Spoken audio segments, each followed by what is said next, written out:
I haven't done one of these in a while. Cryptozoic, written by Brian Aldiss and published in 1967, is a weak novel that sadly squanders its unique ideas and potential.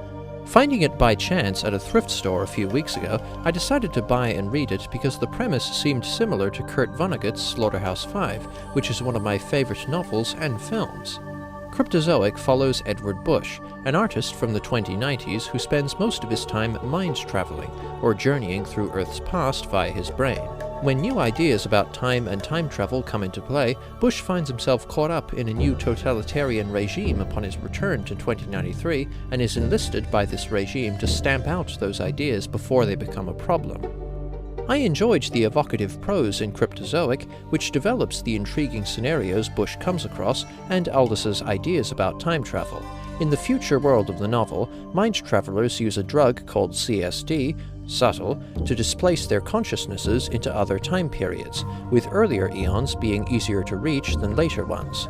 The catch is that you can only observe the past, and are physically incapable of interacting with it in any way, due to a so-called entropy barrier. Save for a generalized floor mind travelers walk along, all people and solid objects pass right through mind travelers, who are effectively invisible and intangible to past eras.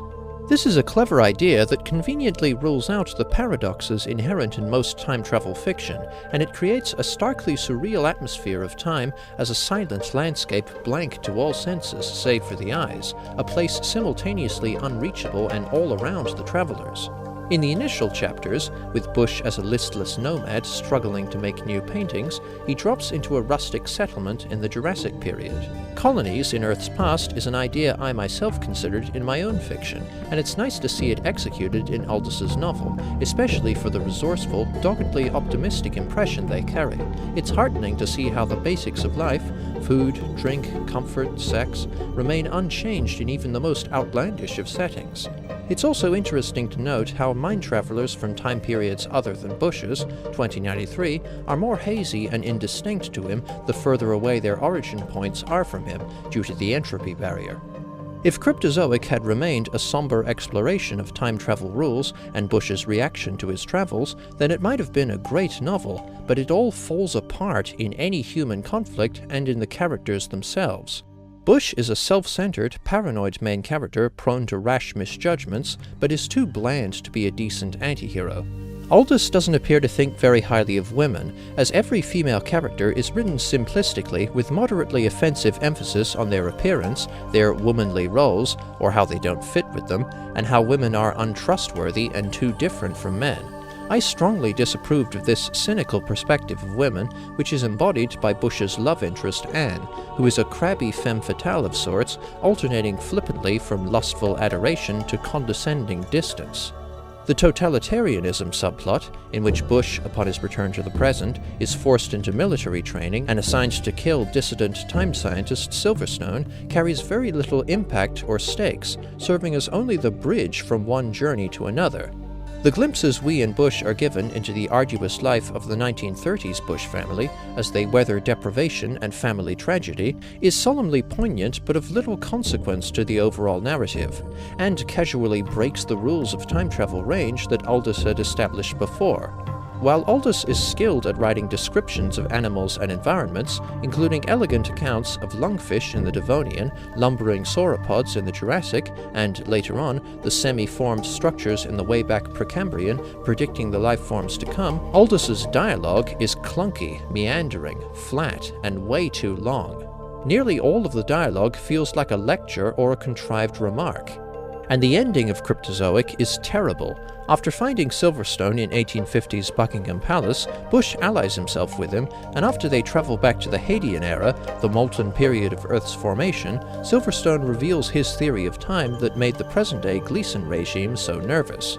It turns out that time actually flows backwards. Humans have been shackled to a one-way perception of time by a property called the overmind, implied to be the mammalian frontal cortex, and our gradual awakening to time's backward movement enables the act of mind travel. In the real world, it is theoretically possible for time to run backward, as many subatomic phenomena exhibit time symmetry, which means that they still make sense if the order is reversed. But in macroscopic phenomena, there is a clear forward movement, or arrow of time, from past to future, as evidenced by the increase of entropy or disorder in systems, according to thermodynamics, the Doppler effect indicating how galaxies are expanding away from a central singularity billions of years ago, the simple fact that effects don't precede causes, and other factors. Cryptozoic operates on the assumption that a big crunch will be the fate of our universe. After billions of years of expansion from the Big Bang, the universe will someday stop growing and contract into a singularity once again. This theory has been largely discounted, as there doesn't appear to be enough mass in the universe, normal or dark matter, to slow and reverse the expansion. The widely accepted opposite of the Big Crunch is the heat death or Big Freeze scenario, which argues that the universe will continue expanding forever and end up cold and empty, with all the stars expiring, all the raw materials running out, the black holes evaporating away, and all remaining matter decaying into nothing. Some physicists, even Stephen Hawking for a time, believed that if the universe does contract into a big crunch, entropy will begin to decrease and time will run backward.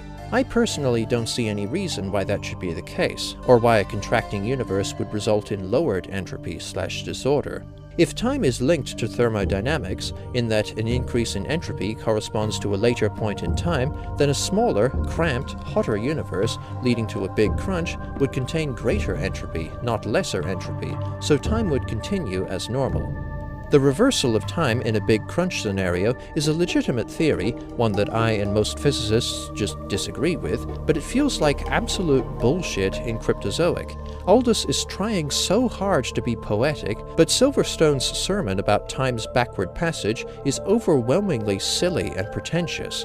Any evidence the character gives for his theory is a riddle or hand-wavy misinterpretation of the facts. Moreover, upon returning to 2093, we see that time is traveling normally, thus contradicting what was said before, or possibly hinting at the difficulty in visualizing reversed time.